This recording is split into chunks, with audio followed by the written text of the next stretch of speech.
கர்த்தருடைய நாமம் மகிழ்ப்படுவதாக உங்களை மகிழ்ச்சியோடு வாழ்த்துகிறேன். கர்த்தர் உங்களோடு உங்களை வழி நடத்துவாராக. சீர்வருவோம், சிகரந்துடும். தேவனிடத்தில் நம்ம அன்பாக இருக்கணும்.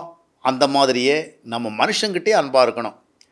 யோவான் 13:34-35 வசனங்களை வாசிக்கும் பொழுது ஆண்டவர் சொன்ன, நான் உங்களிடத்தில் அன்பாக இருந்த மாதிரி நீங்கள் என்ன பண்ணணும், என்கிட்ட அன்பாக இருக்கணும் அப்படிங்கிறது சொல்லலை. நான் உங்களது அன்பாக இருந்தது போல நீங்கள் என்ன செய்ய வேண்டும், ஒருவரில் ஒருவர் அன்பாக இருக்கணும். சரி, ஒருத்தர் அன்பாக இருக்கிறனா என்ன? இப்போ நான் பிறரை நேசிக்கணும் ஆண்டவர் எதிர்பார்க்குறாரு. எல்லாரிடத்துலையும் அன்பாக நடந்துக்கணும். யார்கிட்டையும் கோவப்படாதபடி, எரிச்சல் அடையாதபடிக்கு, யாருக்கு எதிராக சிந்திக்காதபடிக்கு, சில காரியங்களை பொறுத்து சகித்து இந்த மாதிரி நான் அவர்கள் அன்பாக இருக்கணும். அதுதான் ஆண்டவர் விரும்புகிறார். சரி, அன்பாக இருப்பது என்றால் என்ன? What it is to love others. இப்போது நான் ஒருத்தட்ட அன்பாக இருக்க விரும்புகிறேன் அப்படின்னா அவர் என்கிட்ட என்ன எதிர்பார்ப்பார்? எல்லா விஷயத்திலும் நான் அவருக்கு இசைவாக இருக்கணும், அவருக்கு விருப்பமாக நான் நடந்து கொள்ளணும், அவரை மனம் வருத்தக்கூடாது, அவரை கோபமடைய செய்யக்கூடாது, அவருடைய எதிர்பார்ப்பை நான் ஏமாற்றமடைய செய்யக்கூடாது. இப்போ இந்த மாதிரி இருக்க முடியுமாங்கிற ஒரு கேள்வி. ஆண்டவர் சொல்லிட்டார், நீ பிறரை நேசித்து தான் வாழணும்.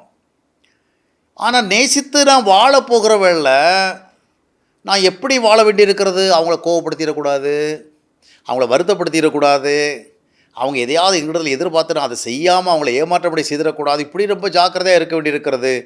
ஆனால் அந்த மாதிரி போகிறவங்கள ரொம்ப சிரமமாகவும் இருக்குது. மொத்தத்தில் பிறரிடத்தில் அன்பாக இருக்கிறதுக்கு எந்த அளவுகோலை பின்பற்றுறதுன்னா ஒன்றும் இல்லை. ஆண்டவருக்கு முன்பாக நாம் சரியாக இருக்கணும்.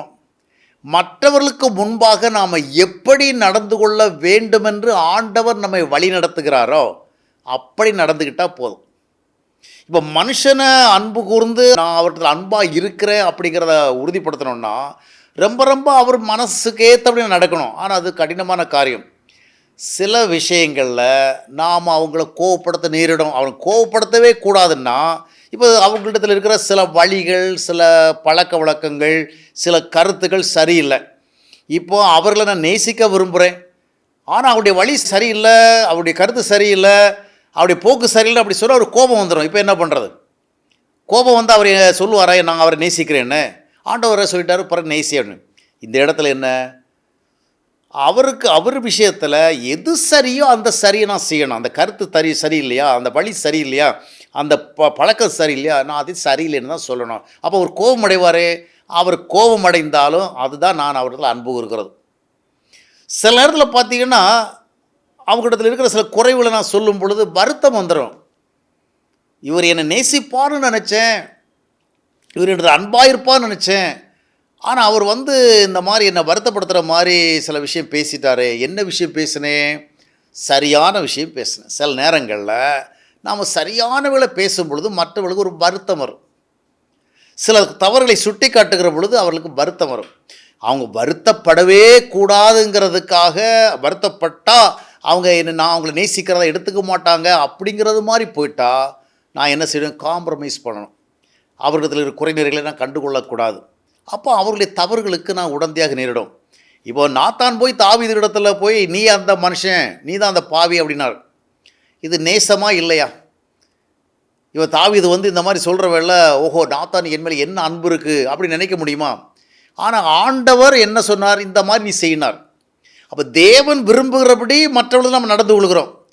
ஆண்டவர் யார் இடத்துல நம்ம அன்பு கூர்ந்தாலும் தவறை தவறுன்னு சொல்லணும், சரியை சரின்னு சொல்லணும். அவங்க வருத்தப்படுவாங்களே, இல்லைன்னா அவங்க கோபப்படுவாங்களே அப்படிங்கிறத பார்த்தா நம்ம ஆண்டவருடைய பார்வையில் அவர்களை நேசிக்கிறதாக இல்லை. இப்போ பிள்ளைகள் வருத்தப்படக்கூடாது அப்படின்னு சொல்லிட்டு அவங்க செய்கிற தவறுகள் எதையும் நம்ம சொல்லணும்னா பிள்ளைகள் கெட்டு போயிடும். உண்மையில் அன்பாக இருக்கணும் என்ன அர்த்தம்? அவருடைய தவறுகளை நாம் உரிய விதமாக கண்டிக்கணும், தண்டிக்கணும். அது வருத்தப்பட்டாலும் சரி, எங்கள் அப்பா இப்படி அடிச்சிட்டாரே அப்படி வருத்தப்பட நம்ம அதை செய்யணும். அதே மாதிரி சில நேரத்தில் பார்த்திங்கன்னா அவங்க நம்மிடத்தில் எதையும் எதிர்பார்ப்பாங்க. அந்த எதிர்பார்ப்பு எல்லாவற்றையும் நம்ம அவங்கள நிறைவேற்ற முடியாது. அவங்க ஒரு குறிப்பிட்ட விதமாக நம்ம இருக்கணும் எதிர்பார்ப்பாங்க. ஆனால் அப்படி குறிப்பிட்ட விதமாக நம்ம இருக்கிறதுக்கு நம்முடைய பார்வை சரியில்லை. அவங்க எதிர்பார்க்கிற விதமாக நம்ம நடந்து கொள்ள முடியாது. அவங்க கேட்குறதெல்லாம் நம்ம செய்ய முடியாது. அப்போ அந்த மாதிரிப்பட்ட நேரத்தில் என்ன, ஆண்டவர் எப்படி நம்மை நடக்க சொல்லுகிறாரோ, நாம் எது சரியோ, எது தேவனுடைய பார்வையில் நீதியாக இருக்குமோ அதனுடைய அடிப்படையில் நடந்தால் போதும். அதற்கு அப்பால் அவங்களுக்கு கோபம் வந்தாலும் சரி, வருத்தம் வந்தாலும் சரி, அது சத்தியத்தின் அடிப்படையில் ஆனதல்ல. எனவே அதை குறித்து நம்ம கவலைப்பட தேவையில்லை. அன்பாக இருப்பதென்றால் ஆண்டவர் விரும்புகிற விதமாக நாம் மற்றவர்கள் விஷயத்தில் நடந்து கொள்கிறது. அதைத்தான் நாம் ஒரு சரியான கண்ணோட்டமாக வைத்து நம்ம செயல்பட வேண்டும்.